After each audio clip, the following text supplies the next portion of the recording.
Let's roll, Chita.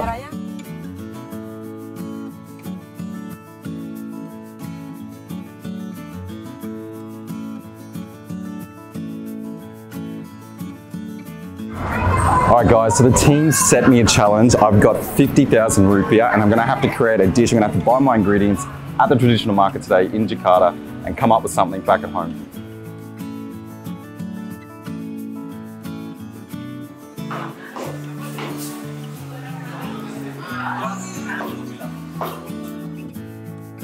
Alright guys, so I'm at the traditional market. It's absolutely incredible here. They've got all the protein out on display. I'm really excited about some of the ingredients I'm going to run into today.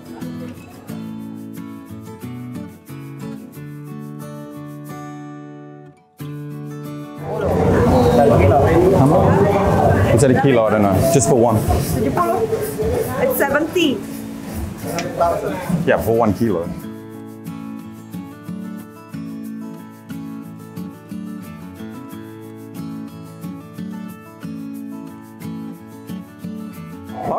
Berapa? Itu 60. 60.000. 15? 15? Oh my god. 15 please. 15? Please?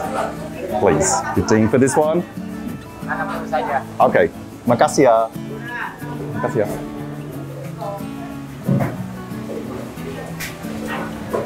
Alright guys, so I only have 35,000 left. But this man here has looked after me, so I've got a little bit of money left to try to buy a few more ingredients. This is actually going to be pretty tough. Alright guys, so I've just got my ikan, I've got my fish. It's time to head in and get some fresh produce.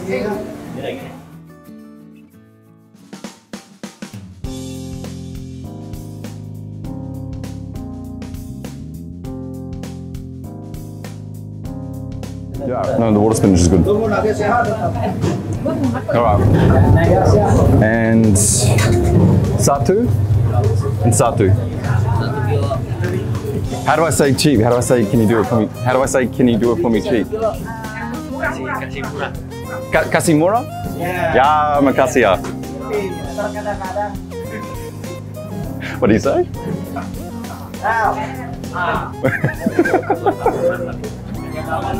Oh no, I just Mas, 20? 30 ya. Ya, 3? Okay. Makasih ya. Ya, sama-sama. Thank you. So guys, I've just got 150 left, that's it. So I've got most of my ingredients. I'm down in this traditional marketplace and I've actually just run into a couple of fans. So, hello. Hello. The photo? Okay, right.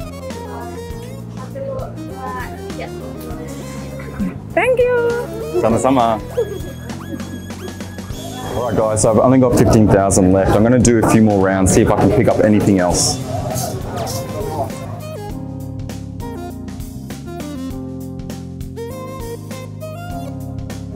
Pak, boleh chopper? Silakan. Yeah. Ya.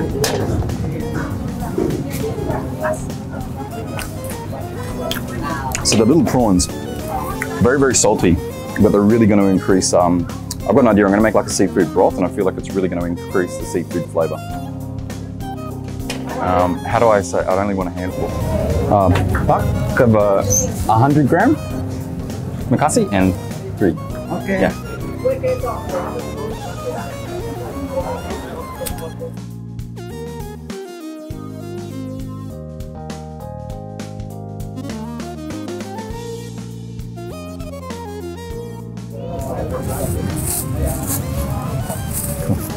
Berapa? 9.000. And a buck. Yeah. Okay. Makasih ya.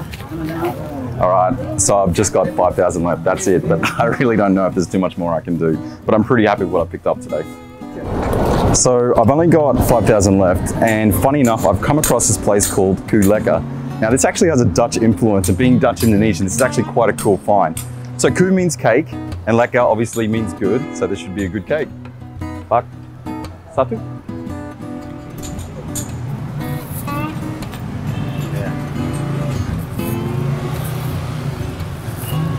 Makasih ya. Okay, so I've just got some snacks here. It really is lekker. Got my ingredients, it's time to go home. I'm gonna cook up a storm.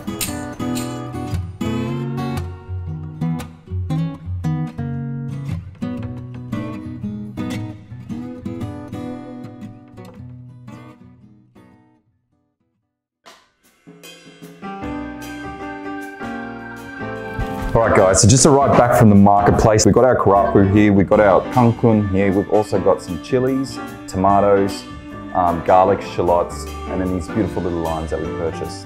So what I'm gonna do today is I'm gonna be doing this completely on the fly. What we're gonna start with is taking the fish apart. But before I do that, I want to show you at home how to find out if your fish is fresh or not. So the first thing you need to do is smell it. Now it actually shouldn't smell like fish, it should smell like the sea. The other thing that you need to just watch for is if you have a look at the eye, this is still clear, which means it's fresh. When it begins to become cloudy, that's when you know that the fish has been sitting there probably a little bit too long.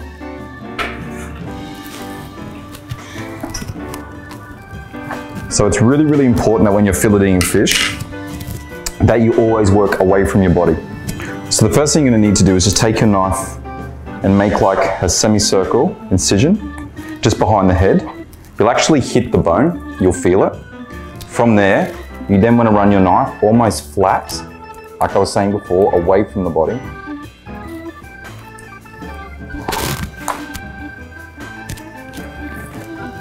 And you just want to take off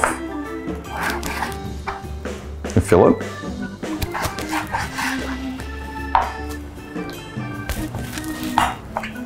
Now it's always going to be harder to do on the other side, so sometimes it's actually worth placing a towel under here just to prop it up.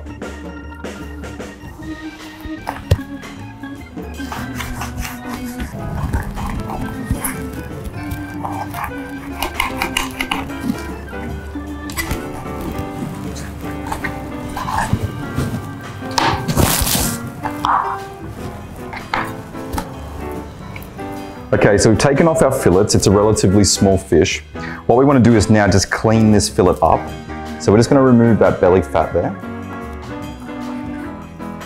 And then from there, what we want to do is just tidy up this fillet a little bit. We spent a full 50,000 on our ingredients today, so we're wasting absolutely nothing. We're going to keep the fish, we're going to keep all these off cuts, and we're going to make a really beautiful broth from it.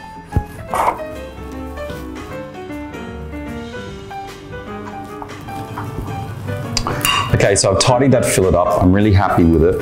What we need to do now is just pin bone it.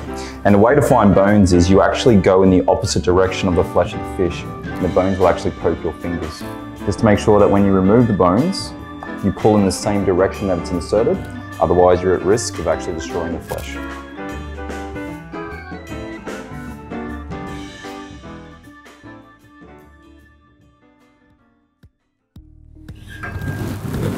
Okay, what we want to do now is break down the fish into smaller pieces, because as I was saying, we don't want to waste anything that we bought today at the market. Now, the smaller we break this fish down, the more flavor it's going to release.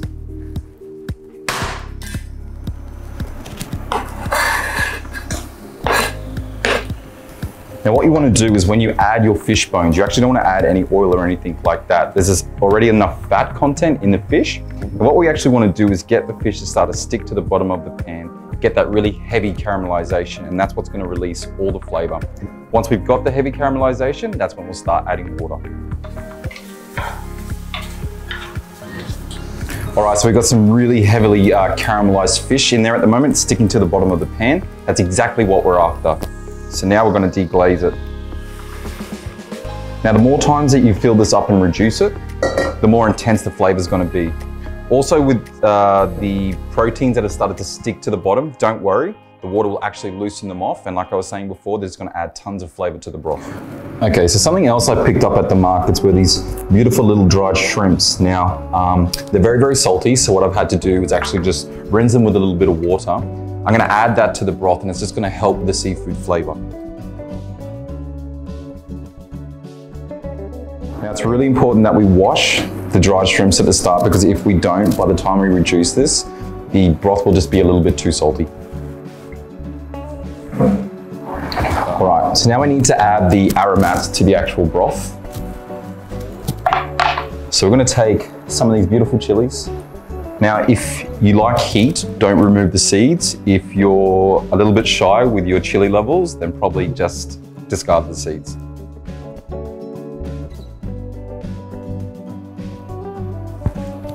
Now I'm just going to start with one chili in this broth.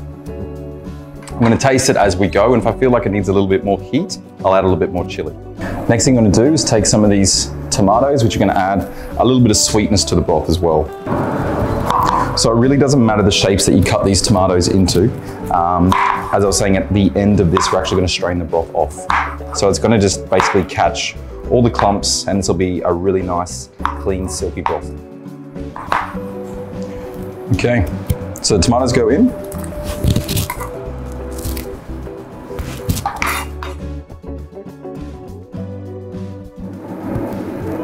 Okay, so what we've got here is our garlic and some shallots. And we just want to top and tail them. And the really, really cool thing about the shallots is because we are straining this off at the end, we actually don't need to de-skin the shallots.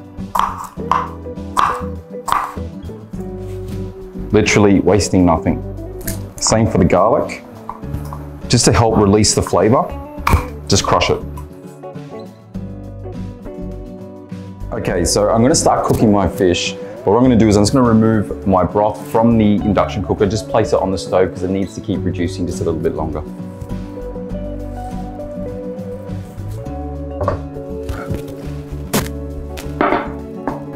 Alright, so what we're going to do now is we're going to cook our kangkung just over the actual broth. We're going to use all that steam that's rising to actually cook it and just soften it a little bit.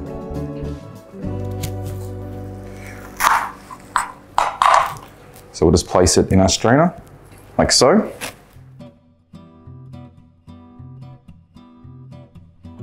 Okay, so the broth is boiling away and we got our kangkung steaming. So it's time just to cook the fish now and then the dish will be done.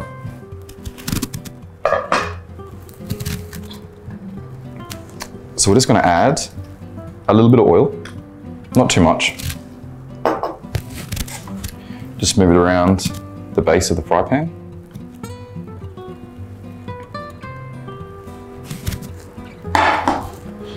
Now we want to place this on a relatively high heat. So we're going to place our fish fillets into the frying pan. It's important that when you put the fish in that you put it skin side down to protect the flesh. We're talking about a very, very high heat here. We're going to cook it pretty much 90%. On the skin side down, flip it at the last moment, take it off the heat, and that will always ensure that you have perfectly cooked fish.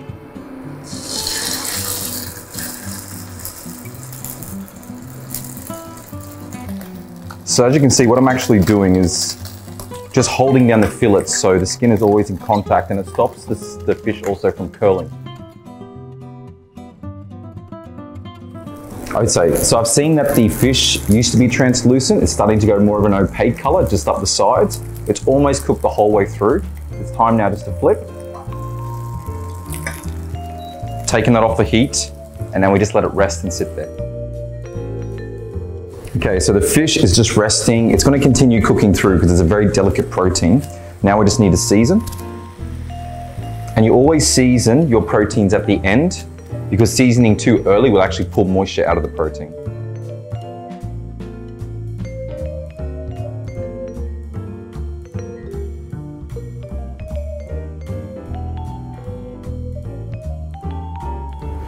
So what I'm doing with the kangkung is just actually removing most of the stems. It just means you're left with just the really nice subtle leaves, and it'll give a really nice texture to the dish. All right, so all our elements are cooked now. It's just time to construct the plate. So we'll take our strainer. Now we have this beautiful, intense broth here. And what we're going to do is just strain it off.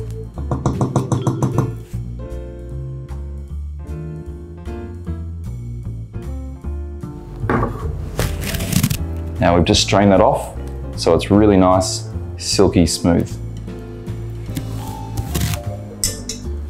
From there, we're going to take our steamed kangkung, place it in the middle, and what this will actually do is just keep the fish just slightly out of the dish and also keep the skin on the fish very crispy. All right, now we're just going to place the fish on.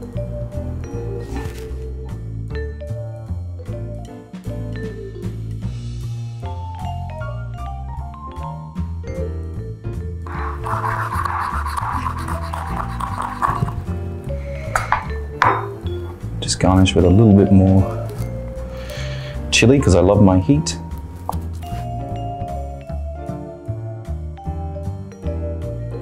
Alright guys, so there you have it. This is my karapu Cancun bulle style dish.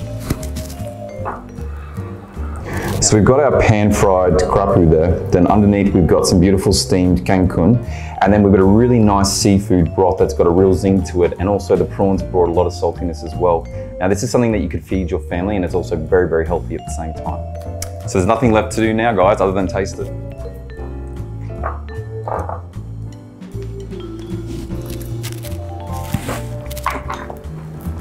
The fish is cooked perfectly, very, very soft. Still slightly crispy the skin. The Cancun is just really beautiful. It just brings a lot of greenery to the dish as well. And also the seafood broth is just packed full of seafood flavor. It's really incredible. Also a little bit of heat there from the chili. All right guys, for the next episode, I'm gonna be heading to Surabaya. Now I've heard they've got incredible street food down there. There's gonna be a challenge for me to recreate some of the beautiful local food. Also guys, make sure that you subscribe below and follow at Oxone online, and also myself at Ben_Ungerman. Stay tuned guys.